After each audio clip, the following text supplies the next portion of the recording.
In this video, let's take a look at the Task Library, which contains several very useful functions to help control the flow of your code.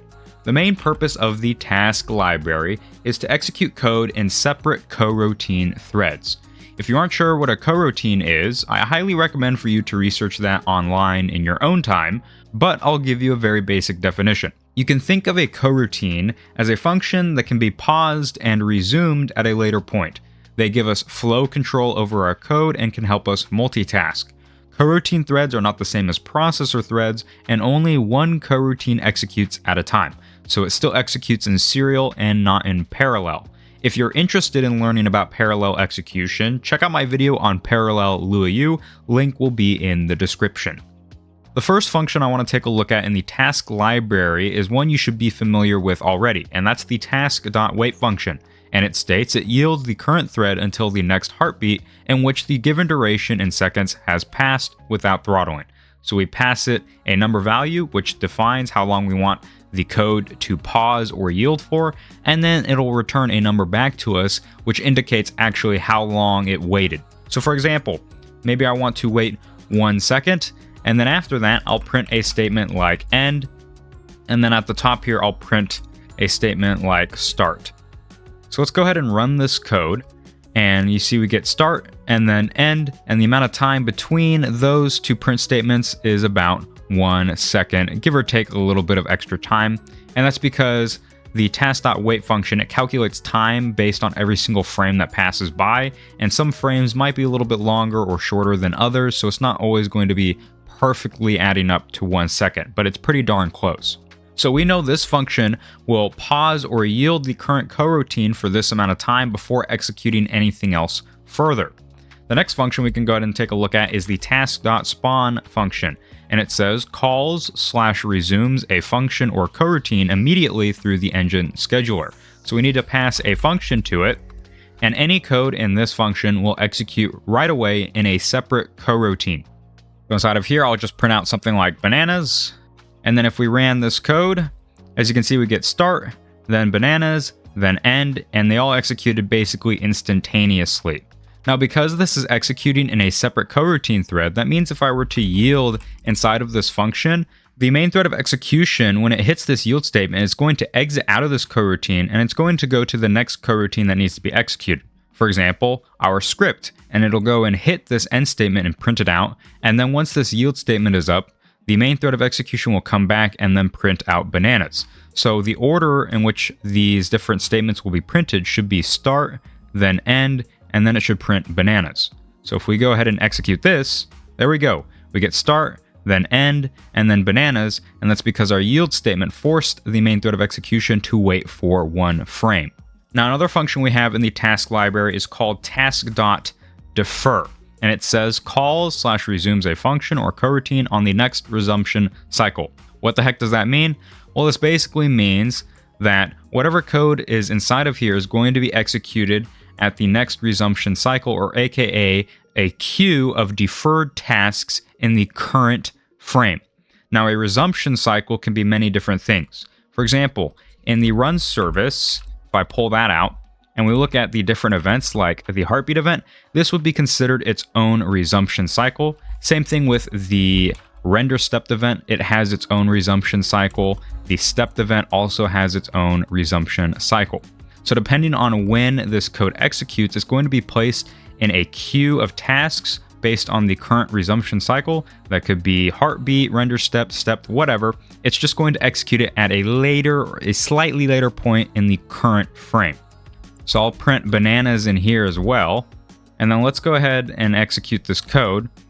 And you see we get printed start, end, and then bananas. And as you can see, that executed just a little bit slightly later, but it still executed it in the same frame. But you'll notice is that it did not execute the code right away. And that's the difference between the spawn function and the defer function. The spawn function executes the code immediately right away, while the defer function places the code or the function in a queue to be executed a little bit later, which is why start and end printed first, and then bananas printed a little bit later. Another example I can show you with the difference between Task.spawn and Task.defer is, let's create a loop. that executes 10 times, and each time we'll just print out the current index. Why not? With the Task.spawn function, what's going to happen is we're first going to print start, then it's going to print the 10 digits, and then it's going to print end. So if we execute this, there we go, start, and then it prints all the way up to 10, and then we end. Now if we swap this to Task.defer, first start and end is going to print, and then this is going to execute at a later point in the current frame. So we execute this, there we go, we get start, and then end, and then we get our 10 digits printed out. The next function we can go ahead and take a look at is going to be the Task.delay function, and it says schedules a function / coroutine to be called / resumed on the next heartbeat after the given durations in seconds has passed without throttling. So aka, this allows us to delay a function from executing based on a given time duration. Now it tells us it's going to be resumed on the next heartbeat, or aka the next frame, which means if we were to pass a value like 0, this coroutine or this function is not going to execute until the next frame. So Task.spawn executes it right away, Task.defer executes it at a later point in the current frame, and then Task.delay with a value of 0 will execute it at the next frame. Just slight differences between the three functions. But for example, I can delay this function right here from executing for 3 seconds, and we'll just have it print out bananas. And then let's go ahead and execute this code. We get start and end, and then eventually we get bananas printed out 3 seconds later.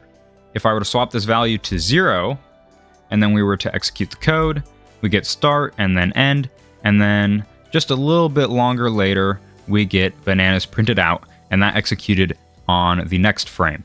The last function we can go ahead and take a look at in the task library is called Task.cancel, and it says cancels a thread, preventing it from being resumed. And what we have to pass here is a thread data type, which represents a coroutine. So the Task.spawn function, or the Task.defer function, or I believe the Task.delay function, every single one of those functions returns a thread data type, which represents the coroutine that is executing. So with, for example, let's do Task.defer. If I were to basically execute this function in a separate coroutine thread, this function, the defer function, will return to us that thread, and then we are able to cancel it at a later point. So let's say inside of this function here, I have a forever loop that's just printing out hello into the console, and let's say it does that every single second. And then let's say I go ahead and cancel that thread, 5 seconds later. So let's yield here for 5 seconds, and then after that 5 seconds are up, we're going to cancel that thread that was returned from our defer function. So now if we execute this code, we're going to get hello printed, should be 5 times into the console. And there we go, we got our end statement printed out, and we are no longer printing hello, and that's because the cancel function canceled that thread, and this while loop no longer executes. There are 2 other functions in the task library, Task.synchronize and Task.desynchronize. These are specifically for working with parallel Luau. Again, if you want to learn more about that, I'll have my video linked in the description. But other than that, those are the 5 main functions that you will use from the task library. Hopefully this video has given you a better grasp on this library and how to use its functions. Thank you for watching, and I'll see you next time.